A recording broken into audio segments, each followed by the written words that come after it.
This is Bill Gustoff, Legislative Liaison for Homeschool Iowa. Our Capitol Day was a casualty of the COVID virus this year. So in 2020, we can't come to the Capitol today. We're standing outside the Capitol building. You'll see it looks awfully deserted at the Capitol building. Hardly anybody's up there at the moment. But at 1:30 today, they're going to gavel in. They're going to do an unprecedented thing where they're going to try to gavel in and figure out how to suspend session for 30 days. So we are not able to be at the Capitol today, but you can still participate. First thing you should do is go to our website or our Facebook page. You'll see there how to participate in our first ever virtual Capitol Day. We're trying to make lemonade out of lemons here and get some bang for our buck out of being able to do this. We are using a new program called Voter Voice. You'll see that on those pages as well. Please sign up for our alerts if you want to be in the know on what's going on, and especially if we need to call people to action, to make calls to thank legislators, urge passage of something, or urge against something. That's our key way to contact you. If you're not signed up for that, you're missing out. So please sign up for Voter Voice. Then people ask sometimes how we keep abreast of these things. So we are a volunteer organization at this point. We don't have anybody paid doing these things. So one way we do it is my office is about a block off behind the camera, the way I'm pointing now, and it's conveniently located because I can see out my window the Capitol building. And so one way we keep up is a subscription called the Iowa Legislative News Service, and it comes out during session. After every day of session, it comes out and tells us what bills were introduced, what committees were assigned, what subcommittees met, what subcommittees didn't meet, and the committees as well. It tells us whether subcommittee meetings will be meeting the next day and committee meetings. It tells us the floor action, what bills went to the governor's office, all kinds of information that let us, in a sometimes 7-page to 20-some page summary, see what's going on at the Capitol and know whether we need to be up there the next day or not. We're also connected with several legislators up here who, at a phone call, a text, we can be on site. That's the convenience of the location here, being able to just go right up to the Capitol if we need to.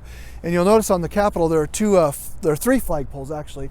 The main one up there is always up in the middle, but on the side over each chambers, there's also a flagpole. It's a little trick of the trade here. I know if I look up at the Capitol, and if there's a flag above either of those or both of those, they're in session for the day. And so when they convene for the day, they raise the flag. When they adjourn finally for the day, they lower the flag. So if I'm trying to reach somebody up there and I see the flag's up, I don't call them. I text them and say, is this a good time to talk, or when can we talk? So a little trick that we know that helps us know when to contact them. But we will resume Capitol Day next year. There are videos I shot. I happen to be a Republican, and I was at the Polk County Republican Convention this last weekend. The Democrats are supposed to have theirs this weekend, but they're also a casualty of COVID, and they are going to postpone theirs. And so we're trying to build some networks there. But because I was at that convention, I was able to shoot a few videos with some legislators from the Polk County area who unanimously, they all expressed disappointment that we're not going to be there. We often hear that our Capitol Day is one of the favorites of many people up there. I love when we're checking in the morning and I tell the Capitol Guard security what day it is. Usually somebody will say, oh, that's one of the nicest groups to have up here every year. So excellent job. You're great ambassadors for homeschooling in Iowa, great ambassadors for Christ. That's what we need to remember when we engage our legislators. So please plan to come next year. Please participate in our virtual day. We're still unrolling it. We're experimenting. We'd love to hear feedback on what you thought we could have done differently or what we did well, and plan to come next year. In the interim, please be reaching out to your legislators. You are our face in the communities out there. And the joke, you get tired of my jokes, but I always joke that, if all my wife ever did when she wanted to contact me was complain, if she called, she came to see me, said we have to talk, whatever it was, if it was always a complaint, every time I see her name come up on my phone, I'm going to think, oh, what does she want now? Fortunately, that's not my wife.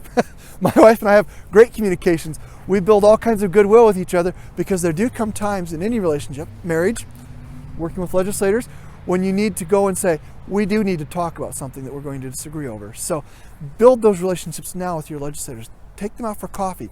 Offer to pray for them. Ask what you can do for them. Ask what's important to them. Just get to know them. They're people. They're the farmers, the pharmacists, the teachers, the school administrators, they're the housewives, the bankers. They're the people in your neighborhood. They're your neighbors. So reach out to them, treat them as such, build the relationships with them. Please participate with us. Thank you for all you do for helping making homeschool work in Iowa.